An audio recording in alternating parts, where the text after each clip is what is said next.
was me. I followed you. Hey, what's up, man?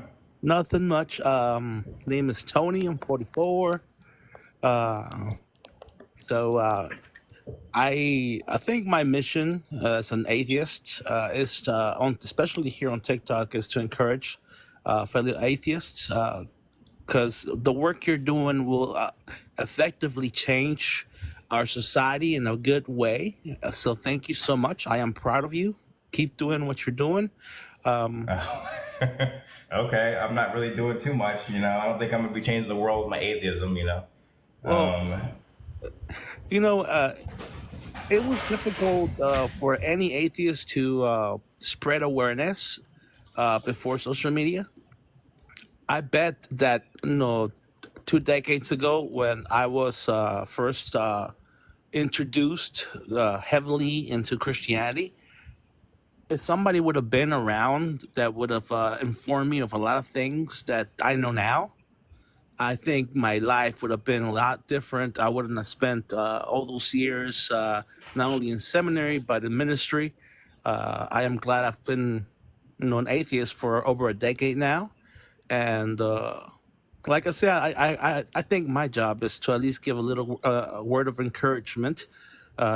You're not the only one on here, and there's several of our brethren out here, and I think what I like to do, I think what I need to do is to just give you guys a little bit of encouragement. I do a lot of not really lives, but I join a lot of lives that talk about religion in Spanish. That's pretty much what I like to do, because I'm a little okay. bit more uh, I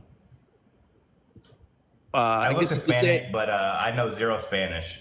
It's yeah. just And see, the thing is, I can read the scriptures in Spanish fine. That's what I know. I was just a Spanish pastor of my church, and I can definitely talk to people and tell them a little bit more about the religion and the contradictions, and how it wasn't necessary 200, 500 years ago here in America, for people to have morals, for people to love each other, for people to have a culture that explored the stars, even though it wasn't out there in the stars, but they actually mapped a lot of it. A lot of things that were positive about the culture before the colonization of America. And I am good at doing it in Spanish, but like I said, and when I go on English TikToks up with atheists, I like to encourage, and sometimes I jump in there and make a couple points about scripture, even though I won't read them in English, but I can give you the verses. One that I would like to leave you yeah, with is 1 John 2:15. That one pretty much tells any Christian that's on TikTok that they shouldn't be on TikTok, because they are an application that is worldly. And that part of scripture talks about he who loves the things of the world does not possess the love of the Father in him. So they really don't belong in here. To be yeah. able to, Most Christians are they don't really care about the minute details. I think for me personally, the way that I seen Christianity, kind of, and in my experience, it just comes from most people just learn about their faith through their pastor or through just growing up with it. Nobody truly digs deep into the minutia. Me personally, I could tell you a little bit about my atheistic journey if you want. yeah, So I'm 37. I've been an atheist since I was about 21, but I would have called myself a Christian beforehand, but I'm not sure that I would have been accepted as a Christian. I didn't really go to church. I knew of God, but didn't really do any kind of fellowship or anything like that.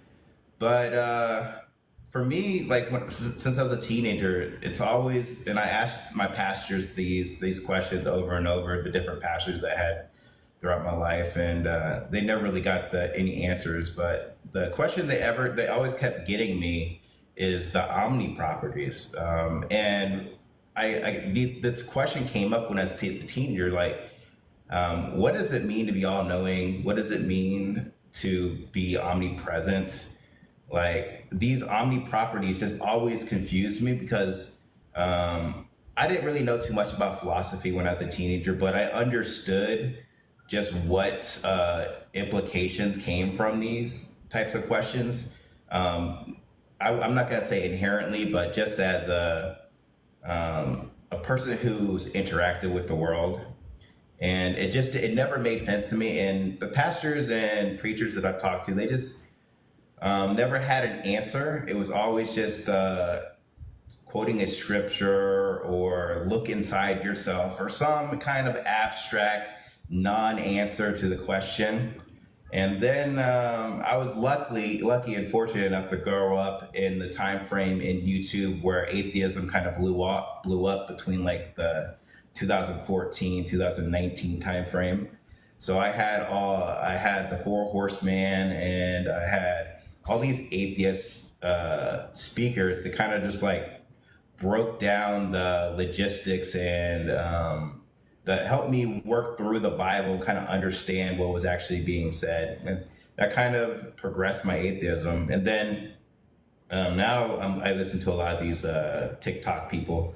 So like Deconstruction Zone, I listen to him regularly. Danny, YouTube was I had my Darth Dawkins time frame where I just obsessed through all his stupid shit, and it's just been fun. It's just been a journey. You know, this has always just been entertainment for me. You know. Yeah. I at that in that time frame, I was being out the father for the first time ever, so I wasn't really on YouTube. I was more concentrated on being able to provide a good life for my wife and all that stuff. So I didn't really look into the YouTube atheist community. So I missed out on that part. Yeah, I'm more of a philosophical atheist than a biblical atheist. Ever since I started listening to Deconstruction Zone, I'm sure you've heard of him if you're on TikTok. Think I might have. He's yeah, he's really like strong on the biblical side. So I've learned a lot through him. But for me, it's really the logical issues that come from the specifically the type of Christian God, and it's the God that I know the most about. So it's the one that I am going to most likely be talking about the most to people. So, but there's just so much logical issues that come with this particular God.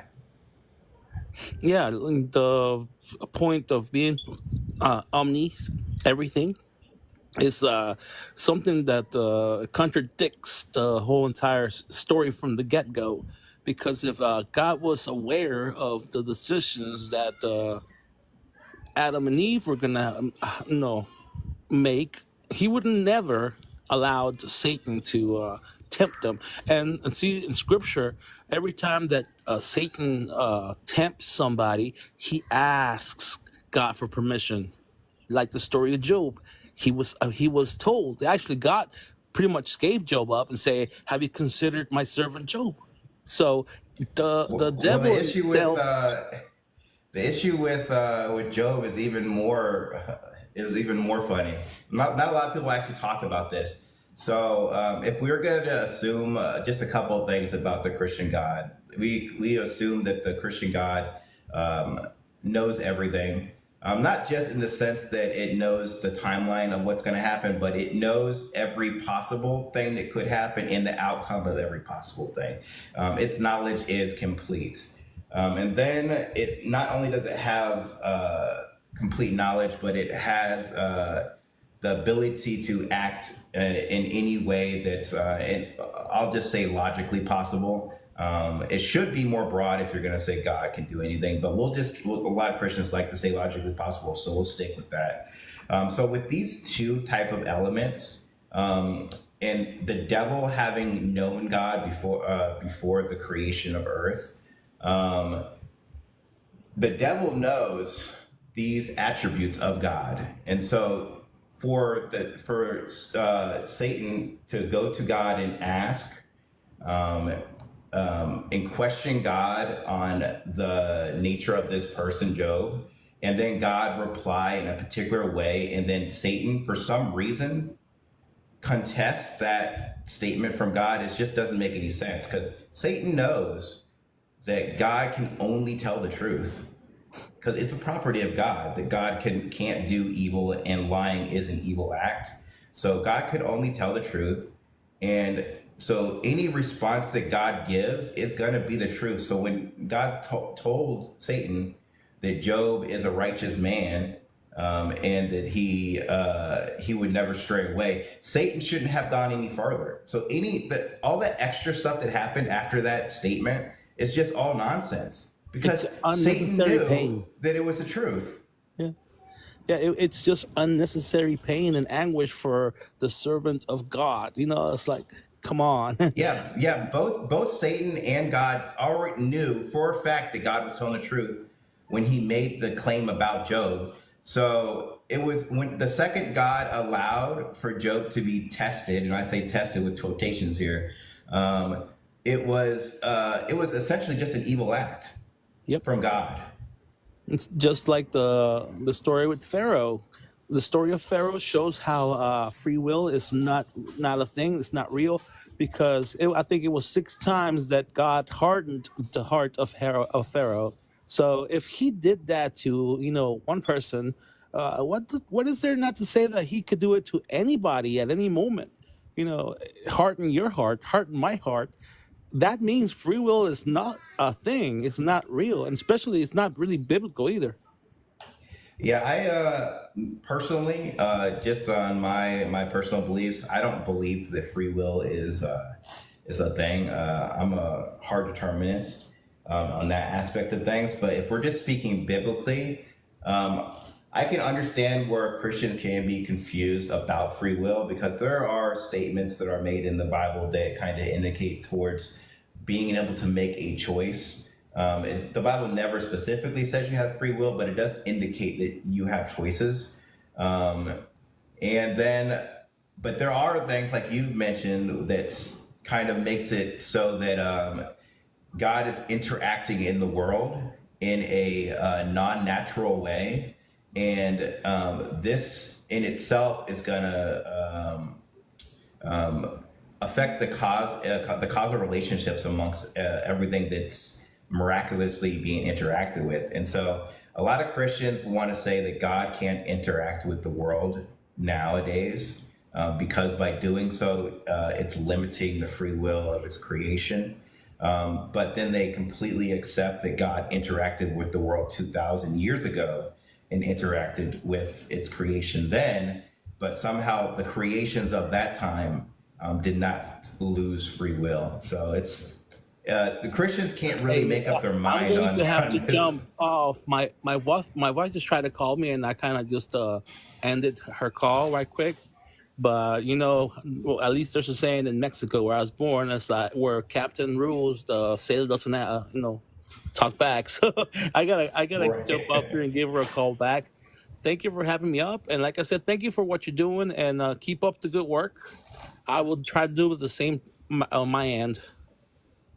Oh, it's no problem. I appreciate the follow, and you're my first person I talk to ever on TikTok. So Oh, congratulations on well, that. that's I'm proud, man. Thank you for having me up for the first time. Oh, it's no problem. Later.